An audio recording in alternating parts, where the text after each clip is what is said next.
Shalom, selamat sore para mahasiswa. Kita kembali ketemu dalam kuliah agama suku.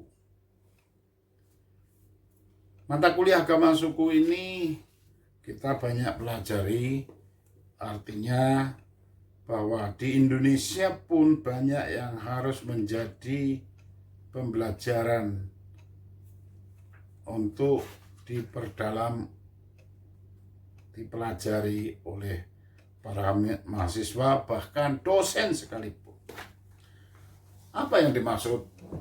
Artinya saudara-saudara, dengan mempelajari, sebenarnya judul mata kuliah memang agama suku, tapi sesungguhnya kita mempelajari suku-suku yang dipengaruhi suku-suku itu, walaupun ada di sana agama mungkin Islam, khususnya sudah masyarakat beragama Kristen Protestan, tapi sekelompok masyarakat itu mempunyai filsafat atau cara pandang atau adat istiadat yang terus sudah budaya, bahkan sudah mendunia.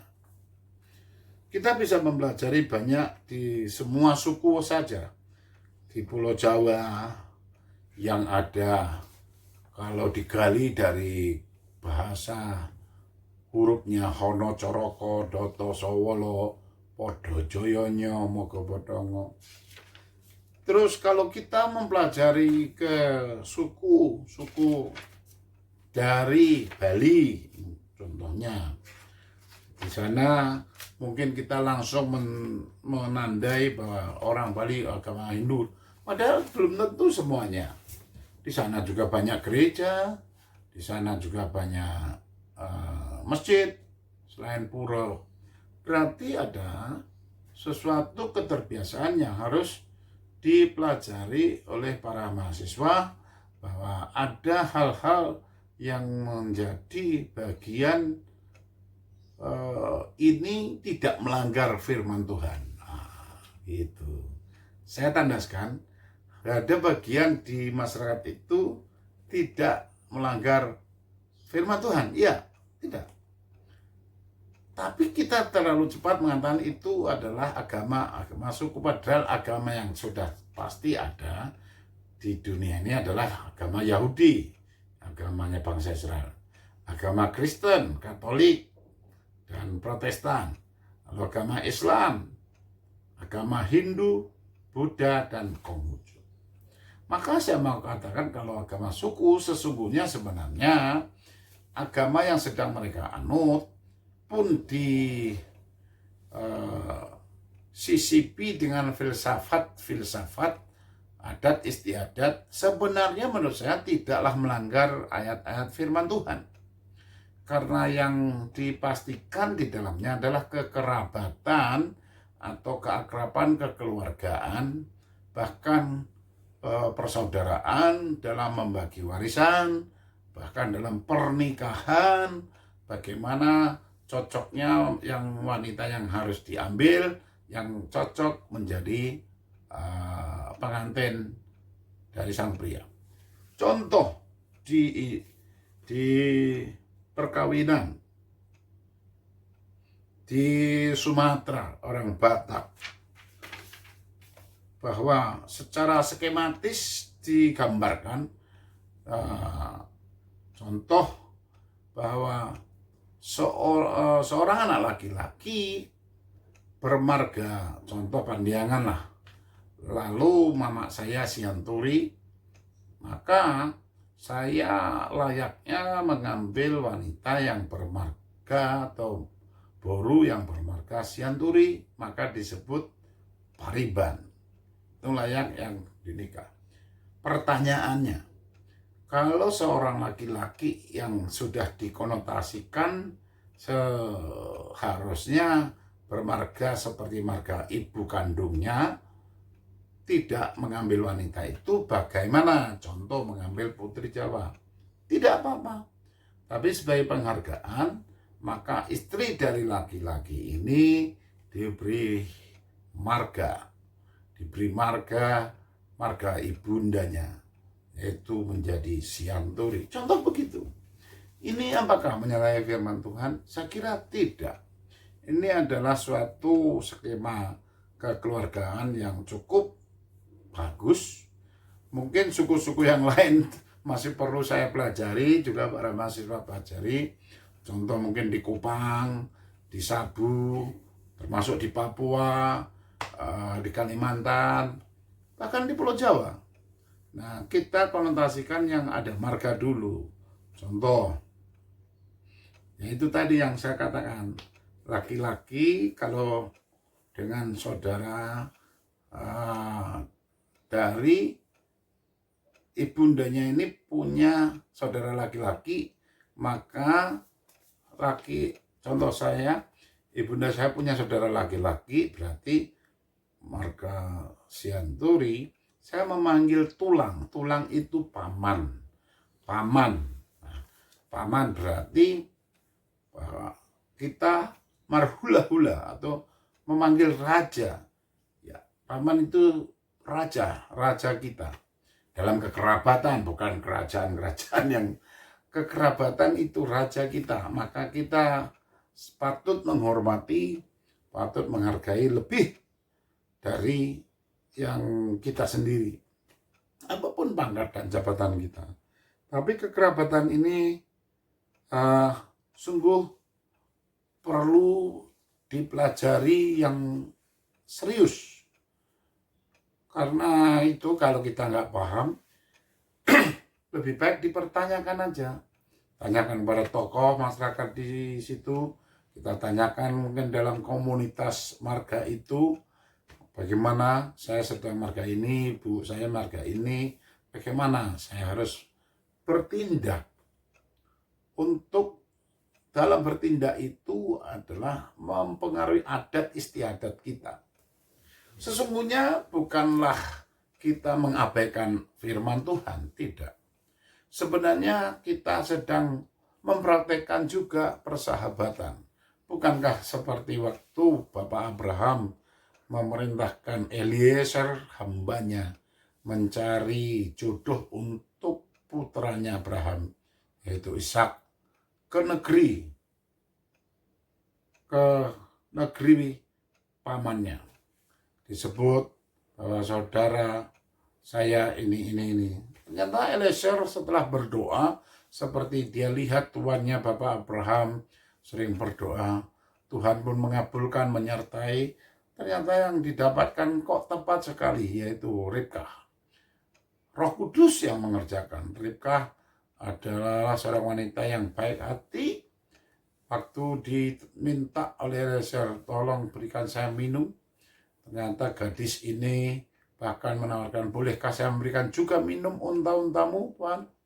Setelah ditanya, ternyata masih ada kerabat. Nah, saudara, saya memandang bahwa kekerabatan ini adalah suatu ikatan batin kekeluargaan yang perlu kita pelajari lebih dalam. Tapi jangan sebenarnya dilupakan sebagai agama. Karena sesungguhnya, tapi okelah, ini suatu masalah mata kuliah, maka kita sebut mata kuliah agama suku. Padahal yang kita bicarakan sebenarnya suku-suku dari suku bangsa kita di Indonesia yang sedemikian banyak, beraneka ragam, baik tata cara adat istiadat tari-tariannya, adat istiadat perkawinan,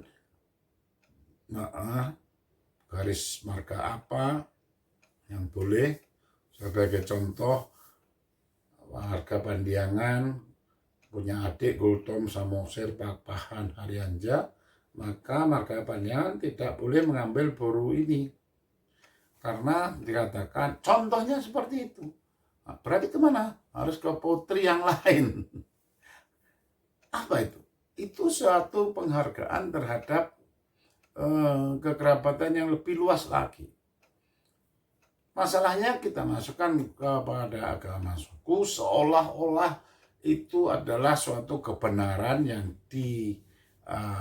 dicap oleh para kepala suku atau pemimpin dari suku sejak dulu, adalah suatu hal-hal yang cukup sakral, cukup bernilai religi.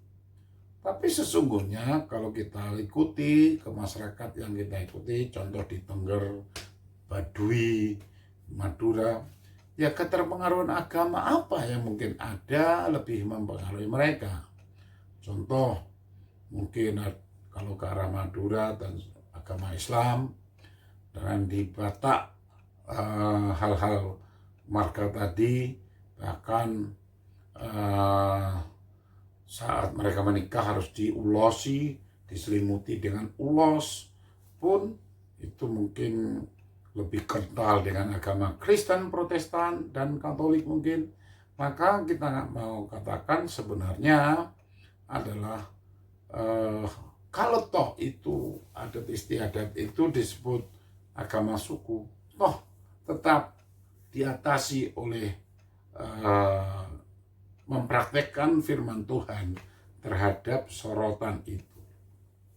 Sebagai contoh, kita jangan langsung menghakimi bahwa ulos karena memang waktu diserahkan kepada putra atau putri dari orang tua sebenarnya ucapan berkat pasu-pasu, maka mungkin kita ada sekelompok masyarakat, wah itu mantra-mantra yang kalau gitu kita harus bakar habis.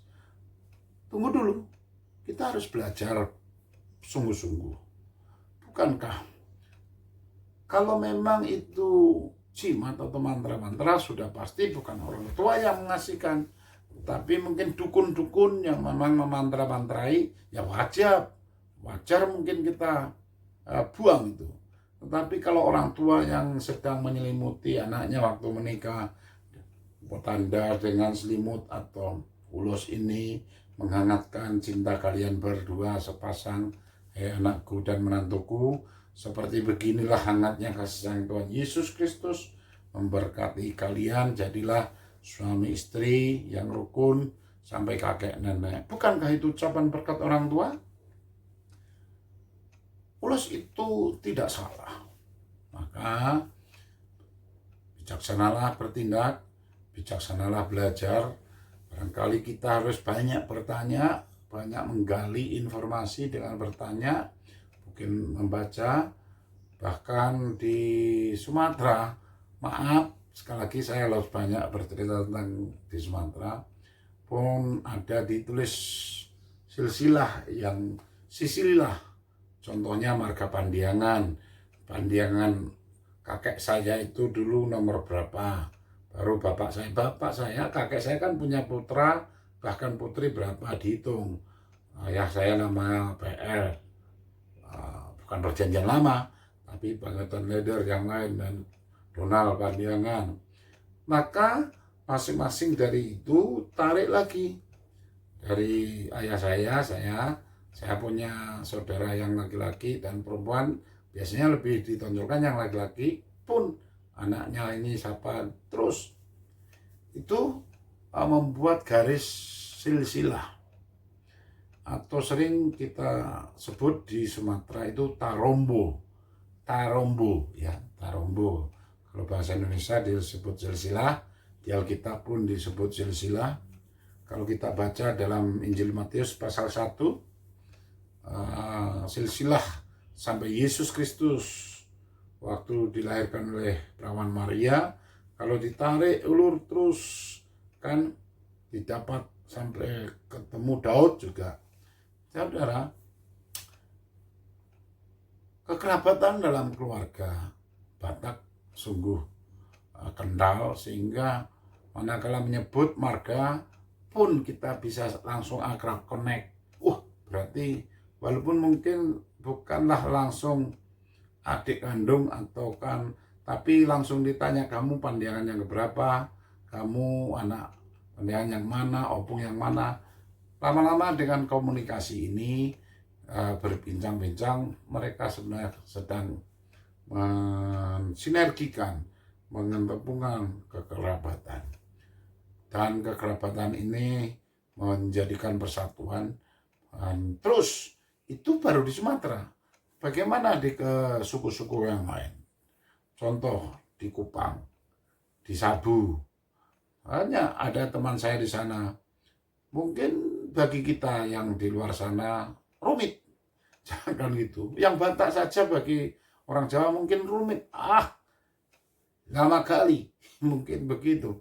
Padahal sebenarnya hanya menarik silsilahnya aja. Serat, tulislah saat zaman era sekarang, anak kita yang jajar ini kakak pertama, ini kakak terus. Nanti anak kita pun tarik terus. Hargailah betapa keanekaragaman suku, kekerabatan, kekeluargaan. Ini adalah bagian dari sinergi kepentingan orang-orang untuk memberkati. Nah, saudara, bahkan nanti akhirnya penyebutan kepada Allah. Kalau bangsa Israel menyebut Allah itu jauh. Saking hormatnya, saking mulianya ucapan itu, mereka memanggilnya pelan-pelan. Terus ke seluruh dunia menyebar, bahkan sekarang sampai ke Indonesia. Bayangkan, di Sumatera disebut Debata Nadi Banua Ginjang. Debata Nami Nadi Banua Ginjang adalah Allah kami yang bertahta di kerajaan surga. Bahasa Nia sudah beda. Lalu di Jawa, Gusti Yesus Kristus. Padahal Gusti itu artinya adalah raja. Di Madura lain lagi. Terus sebenarnya tidak ada salah. Karena pengucapan itu adalah ucapan tulus dari sekelompok masyarakat di suatu wilayah itu. Sebagai mahasiswa, saudara harus belajar terus. Tidak ada salahnya saudara mempelajari sebanyak mungkin bahwa ini adalah hal yang luar biasa di Indonesia. Sekaligus kita sedang mempelajari Bhinneka Tunggal Ika. Berbeda-beda, beraneka ragam, tetapi kita bersatu. Indonesia. Bagaimana dengan menurut Alkitab? Alkitab menjelaskan dengan jelas, beranak cuculah kamu, penuhilah bumi. Kita diperintahkan sejak nenek moyang kita untuk beranak cucu, penuhi bumi. Dengan penuhnya bumi dengan manusia, berarti dan ke semua arah pun akhirnya membawa budaya masing-masing.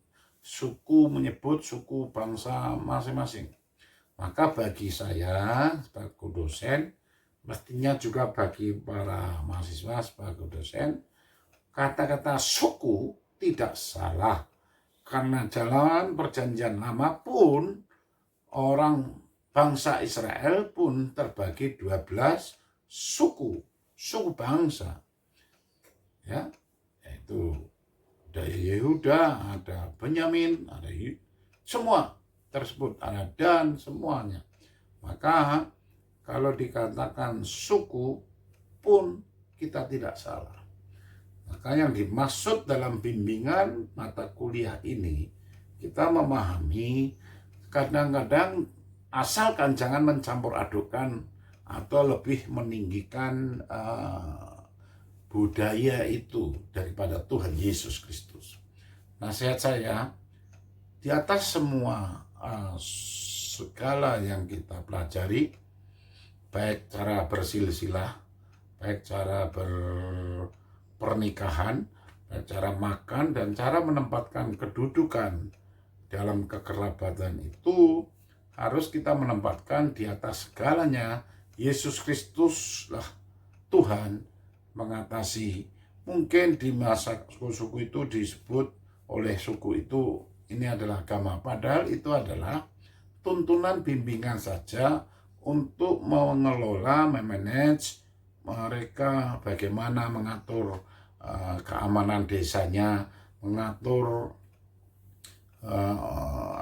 cocok tanam di wilayahnya, mengatur pernikahan supaya tidak sembarangan atau satu wanita direbut banyak laki-laki, tidak sembarangan tapi teratur rapi. Kalau sudah demikian, benarlah akan menggenapi firman Tuhan. Bukankah firman Tuhan selalu menyoroti dengan benar? Contohnya, seorang laki-laki layaklah dapat pasangan mendapat seorang perempuan karena menggenapi firman Tuhan. Maka diberkati Tuhan dan layaklah beranak cucu. Saudara-saudara, para mahasiswa, cuman saya nggak gambarkannya. Sebagai contoh di sini, boleh kecenderungan, contoh tadi kalau sudah dapat pariban, terus nanti anaknya juga dari marga mamanya lagi, nggak apa-apa, lebih bagus. Tapi mungkin semakin generasi muda semakin kami ya nggak apa-apa selama tidaklah menentang aturan orang tua, bahkan bisa menyempurnakan.